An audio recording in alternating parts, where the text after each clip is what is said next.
Hi guys, இன்றைக்கி நம்ம இந்த வீடியோவில் வெப்சைட்னா என்ன, அந்த வெப்சைட்டை க்ரியேட் பண்ணுறதுக்கு என்ன நம்ம படிக்கணும், அந்த வெப்சைட்டை எப்படி நம்ம க்ரியேட் பண்ணணும், அதே வெப்சைட்டை எப்படி நம்ம இன்டர்நெட்டில் ஹோஸ்ட் பண்ணுறது, இது எல்லாத்தையும் தான் இந்த வீடியோவில் பார்க்க போகிறோம்.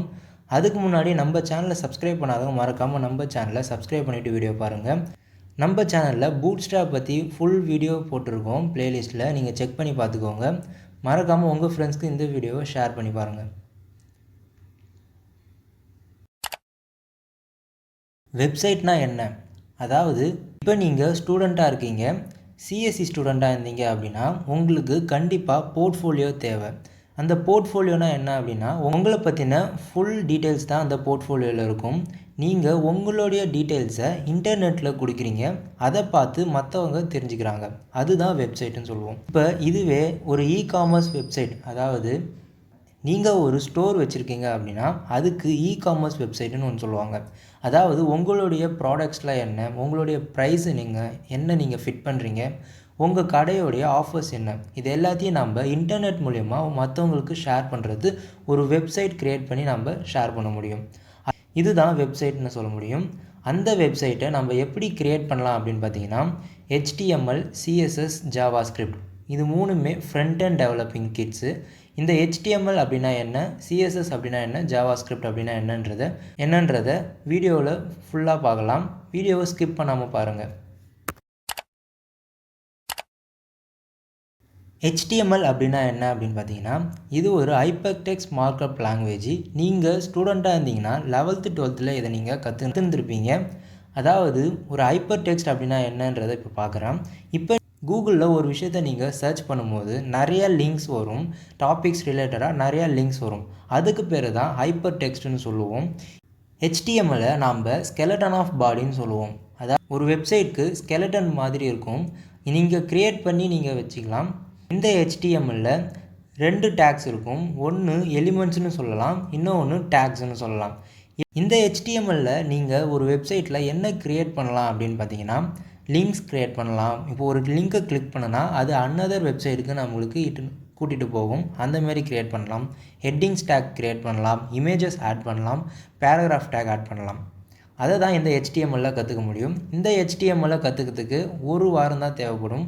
அதாவது நீங்கள் பேசிக்காக ஒரு வெப்சைட்டை மட்டும் க்ரியேட் பண்ணதுக்கு அப்படின்னா குறிப்பிட்ட டேக்ஸ் மட்டும் நீங்கள் கற்றுக்கிட்டு நீங்கள் HTML பில்ட் பண்ண முடியும். நெக்ஸ்ட்டு CSSனால் என்னென்னு பார்க்கலாம். CSS அப்படின்னா கேஸ்கேடிங் ஸ்டைல் ஷீட்.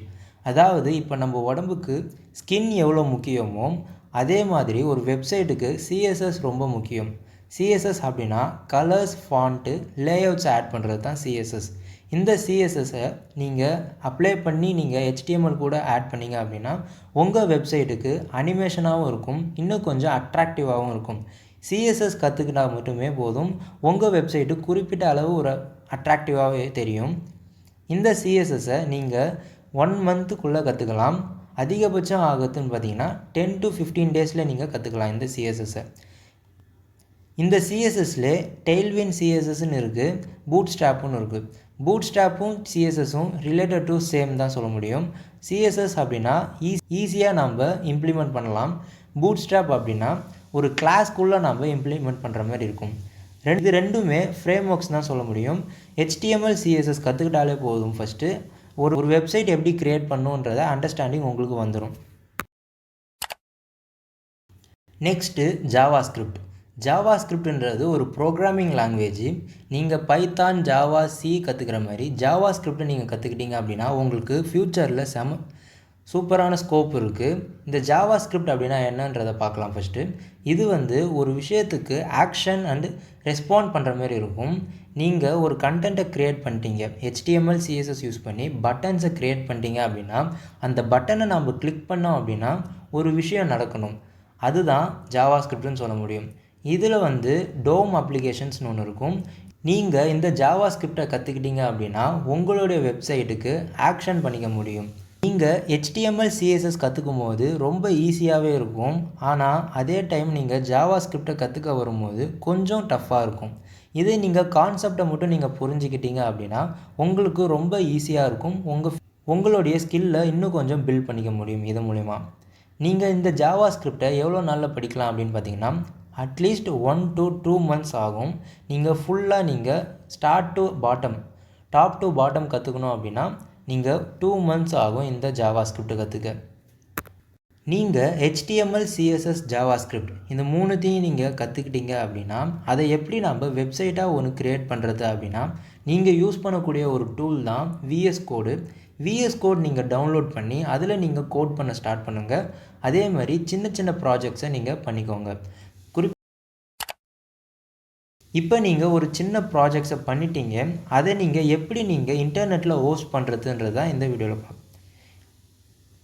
நீங்கள் ஒரு குறிப்பிட்ட ப்ராஜெக்ட்ஸை க்ரியேட் பண்ணிட்டீங்க, அதை இன்டர்நெட்டில் எப்படி ஹோஸ்ட் பண்ணுறோம் அதை பற்றி தான் இந்த வீடியோவில் பார்க்கலாம். உங்களுடைய ப்ராஜெக்ட்ஸை நீங்கள் இன்டர்நெட்டில் ஹோஸ்ட் பண்ணதுக்கு ஒரு டொமைன் வேணும். அதாவது அந்த டொமைனை நீங்கள் சப்டொமைனாக நீங்கள் யூஸ் பண்ணிக்கலாம். நீங்கள் வேறு ஒரு வெப்சைட்டில் அதை நீங்கள் அப்லோட் பண்ணிவிட்டு அதை நீங்கள் லிங்க்கை காப்பி பண்ணி நீங்கள் ஷேர் பண்ணிக்கினீங்க அப்படின்னா உங்களுடைய வெப்சைட்டை நீங்கள் உங்களுடைய இன்டர்நெட்டில் நீங்கள் ஹோஸ்ட் பண்ணிக்கலாம். ஃபஸ்ட்டு நான் சொல்லக்கூடிய வெப்சைட் என்ன அப்படின்னு பார்த்தீங்கன்னா வேர்சல்ன்ற வெப்சைட்டு. இந்த வெப்சைட்குள்ளே போயிட்டு உங்களுடைய கிட்டப்பை மட்டும் நீங்கள் லாகின் பண்ணி வச்சுக்கிட்டால் போதும். உங்களுடைய வெப்சைட்டு இன்டர்நெட்டில் லாகின் ஆகிக்கும். அந்த வெர்சல் என்ன பண்ணும் அப்படின்னு பார்த்தீங்கன்னா உங்களுடைய வெப்சைட்டுக்கு தனி டொமைனை க்ரியேட் பண்ணி கொடுக்கும். நெக்ஸ்ட்டு நீங்கள் கிட்டப் யூஸ் பண்ண கற்றுக்கோங்க. கிட்டப் வந்து பார்த்திங்கன்னா ஒரு ஃப்ரீ சோர்ஸ் கோடு. அதில் நீங்கள் உங்களுடைய ப்ராஜெக்ட்ஸை அப்லோட் பண்ணி அந்த லிங்க்கை ஷேர் பண்ணுற மூலிமாவும் உங்களுடைய வெப்சைட் இன்டர்நெட்டில் அப்லோட் ஆகிருக்கும். இந்த கிட்டப்பை நீங்கள் யூஸ் பண்ண கற்றுக்கோங்க. அதுக்கு ஃபஸ்ட்டு கிட்டப்பில் உங்களுக்கு ஒரு ப்ரொஃபைலை நீங்கள் க்ரியேட் பண்ணிக்கோங்க. ஒரு ஸ்டூடெண்ட்டுக்கு கிட்டப் ப்ரொஃபைல் வந்து ரொம்ப இம்பார்ட்டண்ட்டாக இருக்கும் உங்களுடைய ப்ராஜெக்ட்ஸை அதில் அப்லோட் பண்ணி வைக்கிறதுக்கு. இப்போ நீங்கள் உங்களுடைய வெப்சைட்டை உங்களுடைய நேம் வச்சு நீங்கள் அப்லோட் பண்ணோம் அப்படின்னா அதுக்கு நீங்கள் தனியாக ஒரு டொமைனுக்கு பே பண்ணி வாங்குற மாதிரி இருக்கும். அதுக்கு நான் ஒரு சில வெப்சைட்டில் எப்படி நீங்கள் போய் டொமைனை பை பண்ணுறதுன்றதை இந்த வீடியோவில் பார்க்கலாம். ஃபஸ்ட்டு நீங்கள் GoDaddyன்னு நீங்கள் செட் பண்ணுங்கள், சர்ச் பண்ணுங்கள். GoDaddyன்றது என்ன அப்படின்னு பார்த்தீங்கன்னா உங்கள் வெப்சைட்டை நீங்கள் உங்களுடைய நேமுக்கு ஏற்ற மாதிரி நீங்கள் டொமைனை நீங்கள் வாங்கிக்கலாம். அந்த GoDaddyக்குள்ளே ஒரு ப்ரொஃபைலை க்ரியேட் பண்ணிட்டு உங்களுடைய நேமை நீங்கள் சர்ச் பண்ணுங்கள். நான் நம்மளுடைய சேனல் நேமை நான் சர்ச் பண்ணுறேன்.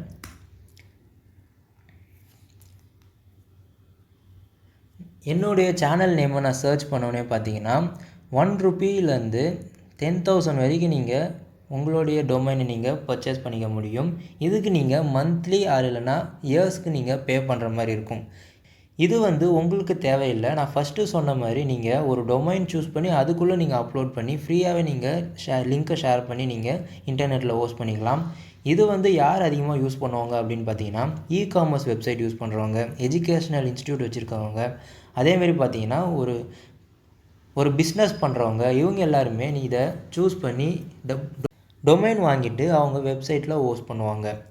நெக்ஸ்ட்டு இதேமாரி டொமைன் நீங்கள் பர்ச்சேஸ் பண்ணணும் இன்னொரு வெப்சைட் நான் சொல்கிறேன்.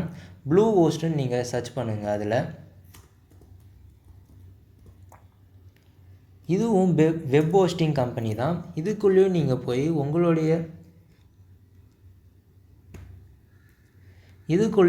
நீங்கள் ப்ளூ ஹோஸ்ட்குள்ளே போனீங்க அப்படின்னா